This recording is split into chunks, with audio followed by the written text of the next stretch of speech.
Thank you. I'll work hard for the family. Living every day with a kind and devoted husband and a cute son. But I was the only one who thought I was happy without knowing anything. We're moving today. Now that everything has come to light, I have fulfilled my last role as a wife. I am Michelle, 37 years old. I've been married to James, a year older than me, for 12 years. James was an employee of a client company where I used to work, and we met through work.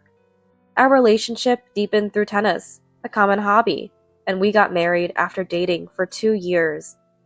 Even after marriage, I continued working, but having difficulty conceiving, I quit my job after getting pregnant with our son following fertility treatments, 7 years into our marriage. Now, I'm a mother, having a tough but enjoyable time every day. Originally, I planned to return to work after giving birth to our son, Brian. However, James said, I can support Michelle and Brian with my salary alone, so you don't need to work. Brian would be happier with Michelle around. Rely on my parents' house when it gets tough. I gratefully accepted his words and quit my job. Indeed, childcare was much harder than I thought. I was sleep deprived almost every day, adjusting to Brian's irregular sleeping patterns. Putting myself last, my life revolved around Brian. Every day was tough, but I felt happy watching Brian grow up close, and for allowing me to spend my days like that. I was truly grateful to James. Time passed, and last year, when Brian started preschool, thanks to James's parents' support, we bought a new condo with a loan. We almost gave up because it was way over our budget, but his parents offered to help, and I was genuinely grateful. James's parents own a large company and are known as wealthy. Especially his mother Nancy didn't think too highly of our marriage.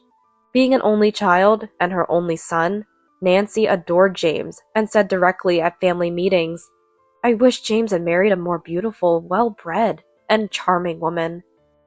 I was always questioned about my university, my father's job, and what I was doing now, making the meetings feel more like interviews. But Nancy's lack of fondness for me luckily meant no discussions of living together. After Brian was born, her harshness towards me lessened, and we spent happy days as a family of 3, without much interference from the in-laws. I thought we were happy, but I was the only one who didn't know anything. I thought James cherished me, and with such a cute son, couldn't imagine him having an affair. I never imagined something like in the movies happening to me. The realization came from something trivial. One day, while moving laundry to the washing machine, I noticed foundation on James's shirt. Not just that, it also had a distinct smell of a woman's perfume.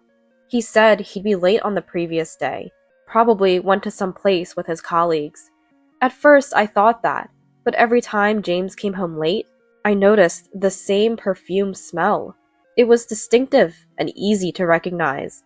Curious, I casually asked James, Your shirt always smells of the same perfume. He replied, It's the favorite scent of the boss's pet. She sits next to me often, so the smell must transfer. I felt something was off, but didn't ask further. And then, one day, I came across undeniable evidence. That day, James came home late again, saying he had to work overtime, and immediately took a shower. While taking his pajamas to the laundry room, I saw that WhatsApp was left open on his phone, and a message popped up, which I inadvertently saw. The message read, I'm glad we could spend so much time together today. It was fun. Make sure your wife doesn't find out. Love you. Make sure to play with your son too, so it doesn't seem suspicious. With lots of hearts. That was the moment my suspicions turned into certainty. James takes long showers, so once he's in, he doesn't come out immediately. My head was spinning, and my hands were shaking, but I managed to take a photo of their WhatsApp conversation as evidence. James having an affair, despite having a wife and a child, was bad enough. But this woman knew he was married with a child, and was still calmly engaging in the affair. I couldn't understand people who have affairs. I was filled with anger and disgust towards both of them. It's well known that James's parents are wealthy. because the company James works for is run by his father, William, and everyone thought James would be the next president. Perhaps this woman was after James's money. Whether serious or not, I couldn't forgive James for having an affair while having me and Brian. But Brian is only 5 years old, and I am a housewife. We still have decades left to pay off the mortgage on our newly bought condominium. It was clear I couldn't take immediate action, even after finding out about James's affair. I was quite shocked that day, but didn't show it, and prepared breakfast as usual the next morning, sending off James with Brian. "Dad, have a good day," Brian said, innocently, smiling. James replied, "Let's play when I get back today, Brian," patting Brian's head. Then he said to me, "Thanks for seeing me off. I'll work hard for the family," and left. So insincere, having an affair and still saying that. The moment I found out about the affair, my love for James completely faded. But there was nothing I could do at that moment. After dropping Brian off at preschool, I returned home and pondered what to do next. I could confront James about the affair at any time, but now was not the time. Brian is still young and loves James a lot. As a housewife who quit her job, it would be very tough to live alone with Brian after a divorce. My parents are far away and too old to rely on. I regretted quitting my job because James said, "I'll take over my family's business and become the president. So Michelle, you just focus on raising Brian and taking care of the house." I should have continued working, just in case. Since then, I have been struggling with what decision to make. Can I take Brian's dad away just because of my circumstances? Brian loves his dad so much. Every time I thought about staying for Brian's sake, I saw the WhatsApp messages between James and that woman and was determined to divorce. The other woman seemed to be in her early 20s. The indecent pictures and conversations, hinting at a physical relationship on WhatsApp, showed James obsessed with a woman much younger than him, was not the James I knew. James had no idea I knew about the affair. I somehow managed to keep calm and go about my daily life without him noticing. On days he met his affair partner and came home, he always brought gifts, possibly out of guilt. And after returning, he would happily play with Brian, acting like a good father. Seeing James like that made me even more upset. Before I knew about the affair, I truly loved watching James laugh and play with Brian. Ever since I found out about the affair, I was surprised at how much my feelings had cooled. Then, on a day that was neither my birthday nor our anniversary, James gave me a present.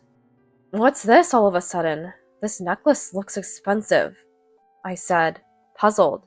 To that, James cheerfully responded, "It's just a token of my appreciation. You've been working hard with the housework and taking care of the kids. Here, take it." That night, when I looked at James's mobile phone, it turned out that the necklace was originally meant for his affair partner, but she had returned it, saying it was too tacky for her liking. Knowing that it was a rejected gift from his affair partner, I threw it away as soon as James went to work, though I knew it wasn't the object's fault. Half a year had passed since the affair came to light, but there was no sign of it stopping. As usual, on days he met his affair partner, he would come home with some gift and play cheerfully with Brian. On days he voluntarily helped with Brian or the housework, it was certain he had met his affair partner. I was disgusted by his simplicity. I didn't want Brian to be touched by the same hands that had been with another woman. However, Brian looked so happy when James was in a good mood. I had no choice but to endure. I thought so. Even so, I was steadily preparing for divorce internally. I even started studying for some qualifications to ensure I could smoothly find a job post-divorce. If I didn't do that, I thought it would be difficult for a single mother in her late 30s to find a job. Ironically, having the goal of divorce made my days busy and fulfilling. Then, one late night, my mobile phone rang unexpectedly. It was a call from an unknown number. Startled by the ringtone, I ignored the first call, but when the same number called again, I answered. "Excuse me, may I ask who you are?" I replied groggily, and the caller identified themselves as the police, calmly informing me that James had been in a car accident and was seriously injured. He had been taken to the hospital and was undergoing emergency surgery. "Understood, I'll be there right away." Fully awake now, I hurriedly woke up Brian and headed to the hospital the officer had told me about. When I entered the hospital room, James was laying in bed, bandaged in various places, post-surgery. Next to James, presumably his affair partner, sat a woman, crying, her arm bandaged.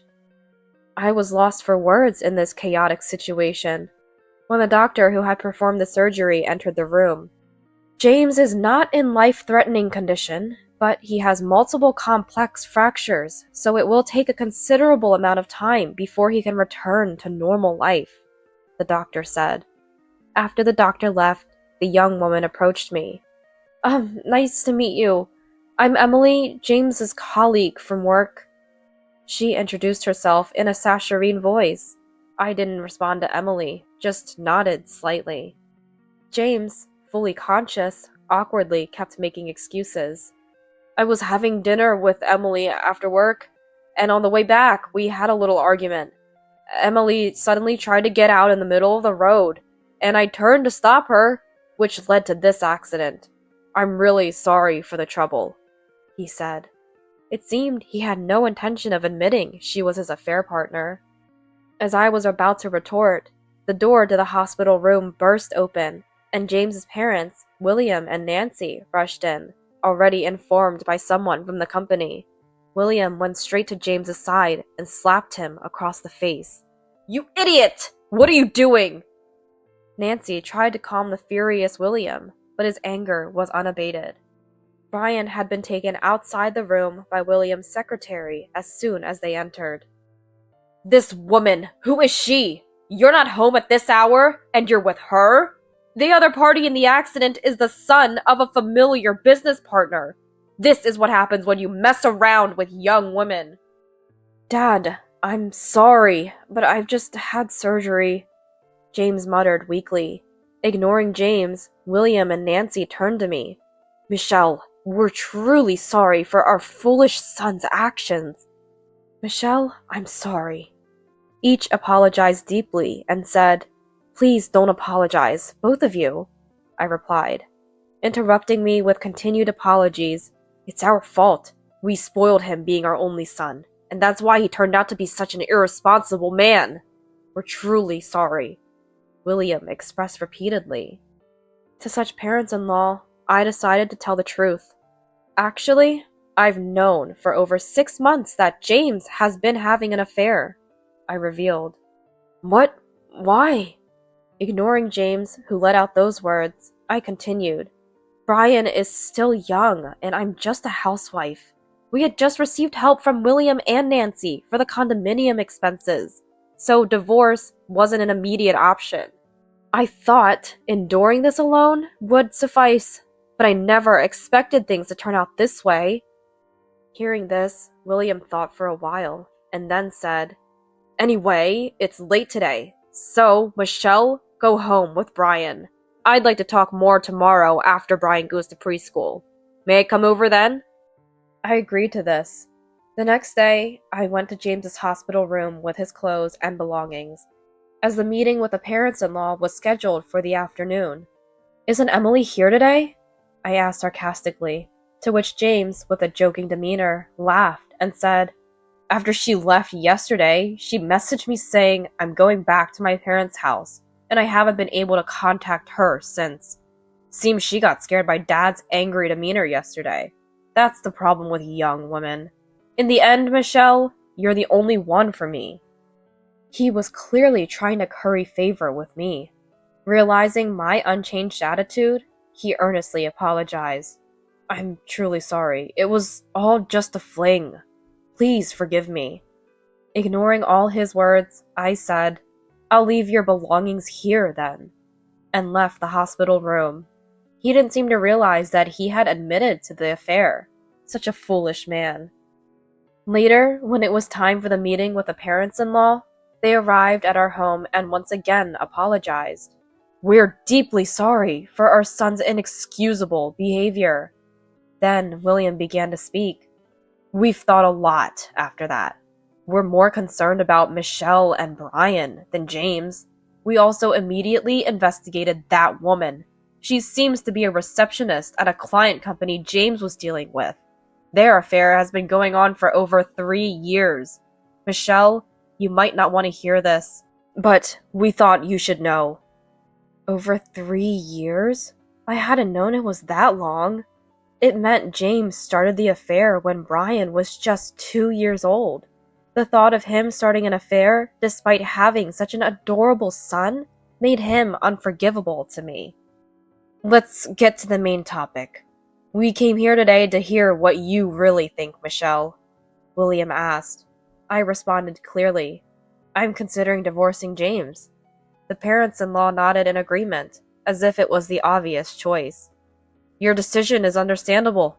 We've overlooked our son's faults for too long, but with his poor performance and reputation at work, he can't take over the company.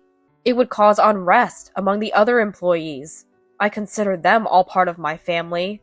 That's why I've decided not to let my son inherit the company, William explained. I replied, I see. It's William's decision, and I have nothing to say about it. But inwardly, I thought it didn't matter what happened to James after our divorce. Furthermore, William said, This is the least we can do to make amends. We've arranged a new place for Michelle and Brian. It's not much, but please accept it as our apology. Of course, we will also properly pay compensation. Looking at the documents handed over by William, it was a contract for a condominium room, spacious enough for Brian and me to live in. It was already in my name. Grateful for the generous offer, I sincerely accepted. Thank you so much. I'll gratefully make it our new home. Of course, James, who had no idea about this conversation at home, was staring blankly outside in his hospital room. When Brian and I entered the room, Brian rushed to James, concerned. Dad, are you okay? Does it hurt? Don't you need to go to work?